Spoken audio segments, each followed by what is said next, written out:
Hey everyone, Facebook Live. I never know if it's recording. It doesn't say live yet. Hey everybody, we're live. Today I want to talk to you about red flags and how to see them and how to know that they're red flags. So, you know me, I always have these weird and crazy ways of going about things. And this is what makes my philosophy so unique.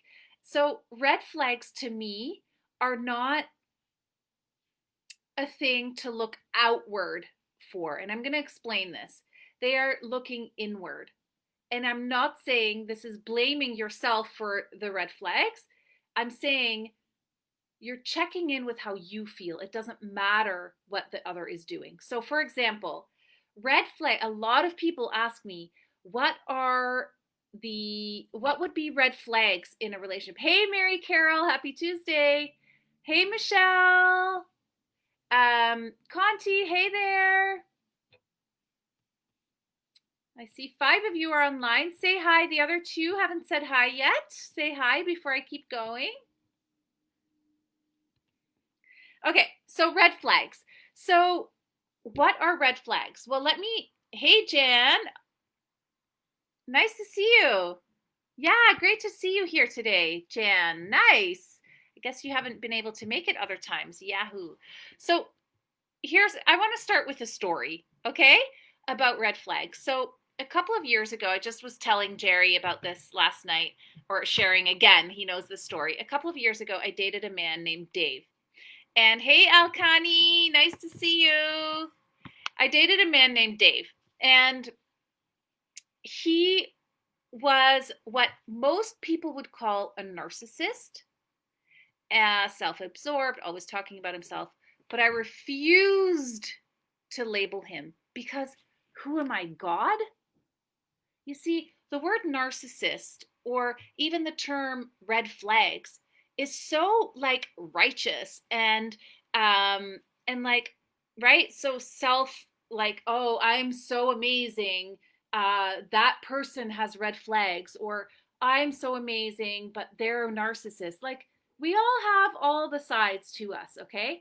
Now, of course, in extreme situations, when you've been with someone for a really long time, you can feel some of the narcissistic tendencies come out in them or maybe in yourself, but I don't love those labels. And the red flags are just another way to just be super judgy. Just be righteous in your judgment, in your judginess. Okay? And I don't mean judgment. Hey, Charlene, sorry, just saw you there. I don't just mean uh, having good judgment. You're now up leveling to being righteous in your judginess, right? Do you see what I'm saying? So even the very term red flags makes me uneasy. It's a way to judge another, turn outward, and make them wrong for not being the kind of man that you want. Well, I'm sorry, but that's your responsibility. It's your responsibility to not be with someone who doesn't meet your needs. So let me tell you this story about Dave. So Dave, 2 years ago, I was dating Dave, and he was wonderful in so many ways. He was very attentive. He made me dinners. The sex was amazing. We did fun things together, like we went on long bike rides. We went on long rollerblading adventures. We went to the beach. We went for walks. We had a blast. We went out for dinners. He was handsome. And, but there was something off. There was something off. And I didn't judge it as a red flag. And this is because of my training, of course, I was asking myself, what about this doesn't feel good? And that's the difference between turning outward and turning inward. I turned inward. What about this doesn't feel good? And guess what? What it ended up being is, on those long rollerblading rides and on those amazing bike rides and at the beach and when he had me over for dinner, making me delicious, salmon with quinoa, like beautiful, eating on his patio overlooking Lake Ontario. I live in Toronto. This beautiful view, like amazing. There was something not feeling right. And what was not feeling right was that I wasn't feeling seen.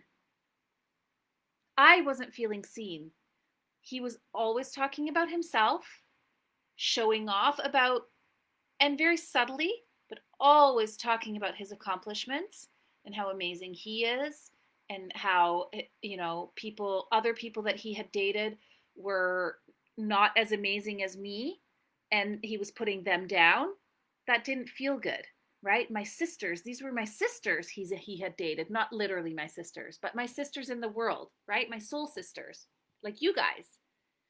And he was putting them down to make me feel better, or to, I don't think, actually, to be honest, I don't think it was with the agenda to make me feel better, even.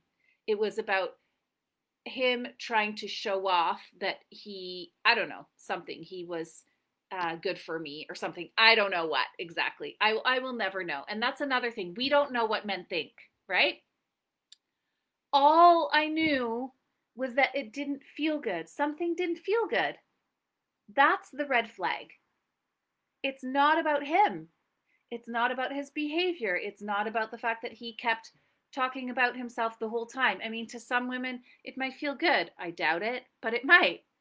For me, it didn't feel good, and that was the red flag. The red flag was my feeling not being good.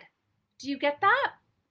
So we can judge all we want, we can project, we can make them wrong, but until we really step into our own power and figure out what it is we want, we're never going to start attracting these quality people. We're going to keep attracting people who are overstepping our boundaries, because we are overstepping our boundaries by staying in it for too long. This is also why I advocate for abundance dating. There's lots of men around. In fact, I was still dating other men while I was with Dave.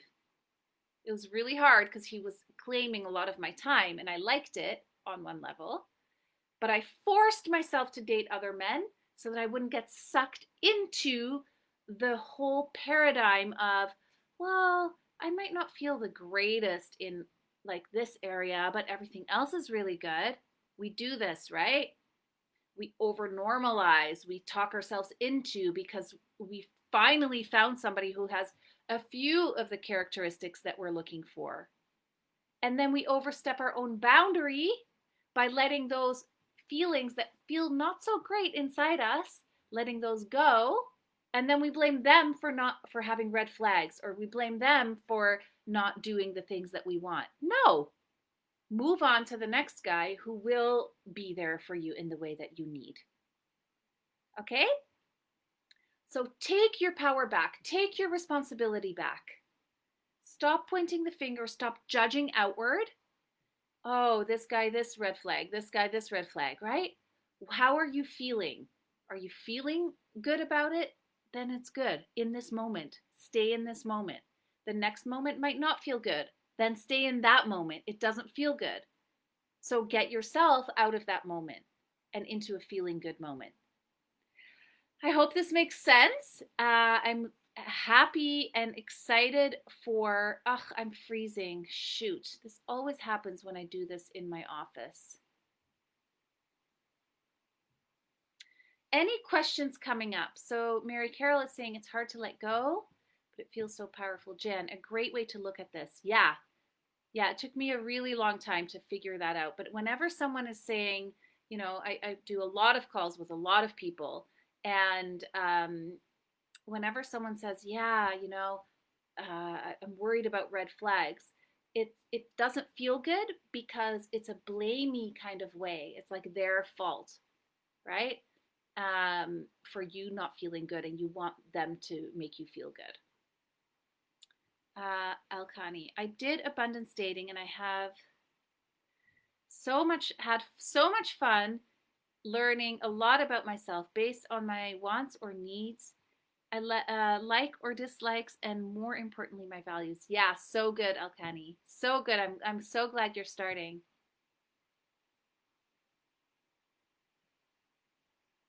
Great. Okay, any other questions, you guys?